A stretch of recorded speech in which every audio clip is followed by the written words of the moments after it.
বিসমিল্লাহির রহমানির রহিম। প্রিয় সাংবাদিক বন্ধু, আপনি যে প্রশ্ন করেছেন, নরেন্দ্র মোদী এবং ডক্টর মোহাম্মদ ইউনূসের সাথে যে সাক্ষাৎকার থাইল্যান্ডে হলো, এই সাক্ষাৎকার সম্পর্কে জামাত ইসলামীর প্রতিক্রিয়া কি?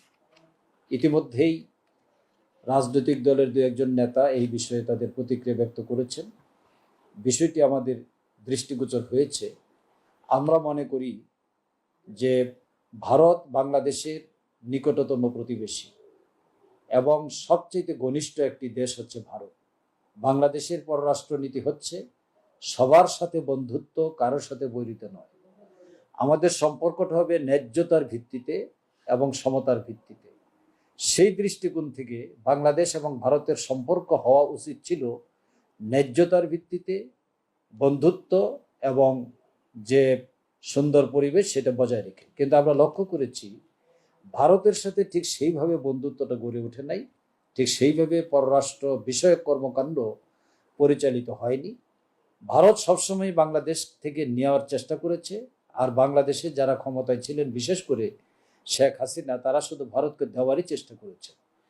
ফলে ভারত এবং বাংলাদেশের সাথে সম্পর্কের একটি টানাপোড়েনের সৃষ্টি হয়েছে। অনেকগুলো ইস্যু ভারতের সাথে বিদ্যমান আছে। তার মধ্যে একটি হচ্ছে পানি, গঙ্গার অবস্থান এবং তিস্তার পানি, সেই সাথে সীমান্ত হত্যা, এবং সর্বশেষে যুক্ত হয়েছে ফ্যাসিস্ট শেখ হাসিনা ভারতে গিয়ে আশ্রয় গ্রহণ করেছে এবং সেখান থেকে তিনি বক্তব্য দিচ্ছেন বাংলাদেশের বিরুদ্ধে।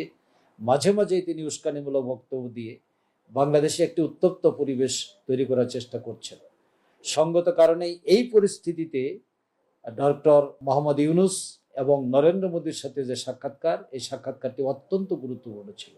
আমি মনে করি 40 মিনিটের এই সাক্ষাৎকারে বাংলাদেশের বর্তমান অন্তর্বর্তীকালীন সরকারের প্রধান উপদেষ্টা ডক্টর মোহাম্মদ ইউনূস বিষয়গুলো নরেন্দ্র মোদীর কাছে ডাইরেক্ট তুলে ধরতে সক্ষম হয়েছেন।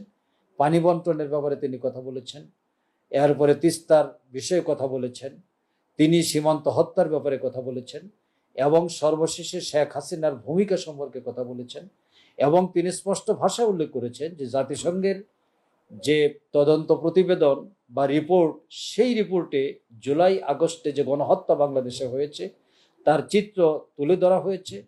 জাতিসংঘ বলেছে তাদের রিপোর্টে যে বাংলাদেশে 1400 জন লোক নিহত হয়েছে, তার মধ্যে 13% হচ্ছে শিশু। এবং জাতিসংঘ তাদের প্রতিবেদনে আরও বলেছে যে তাদের কাছে প্রমাণ রয়েছে শেখ হাসিনা তাদেরকে হত্যার নির্দেশ দিয়েছেন এবং নেতাদেরকে গ্রেপ্তার করে গুম করার নির্দেশ দিয়েছেন।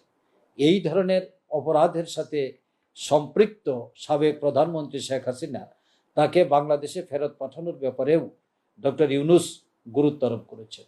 আমি মনে করি ডক্টর ইউনূস এবং মোদির সাথে যে আলোচনাগুলো হয়েছে, এই আলোচনার মাধ্যমে বাংলাদেশের মানুষের যে সেন্টিমেন্ট বা মনোভাব, সেটাই সেখানে দৃশ্যমান হয়েছে, ফুটে উঠেছে।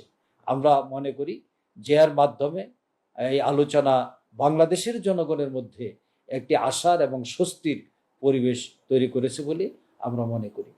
আশা করি যে ভারত বিষয়টি পজিটিভলি গ্রহণ করবে এবং ডক্টর ইউনূস সাহেবের যে যৌক্তিক বক্তব্য, সেই যৌক্তিক বক্তব্যের মাধ্যমে ভারত তার ভূমিকা পালন করে প্রমাণ করবে তাদের সম্পর্ক কোনো দলের সাথে নয়, বাংলাদেশের জনগণের সাথে। আপনাকে ধন্যবাদ।